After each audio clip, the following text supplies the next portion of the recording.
Ale je to tá starecká demencia, nie Alzheimer však.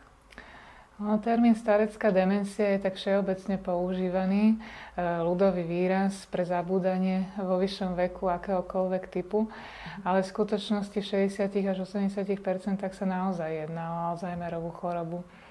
Ľudia sa väčšinou toho výrazu boja, že Alzheimer. Pre mňa je ale dobre pomenovať veci správnym slovom, pretože sú to veci, o ktorých do určitej miery už veľa vieme. Máme na to vytvorené liečebné stratégie a vieme sa tomu postaviť čelom. A nemyslím si, že je správny názor, že zabúdanie patrí k veku. Do určitej miery, áno, je prirodzené vekom zabúdať, ale to, do akej miery, to by sme nemali nechať náhode. Čiže či to bude prirodzená súčasť starnutia, alebo je to už prvý príznak ochorenia, to by sme mali nechať do rúk lekárov.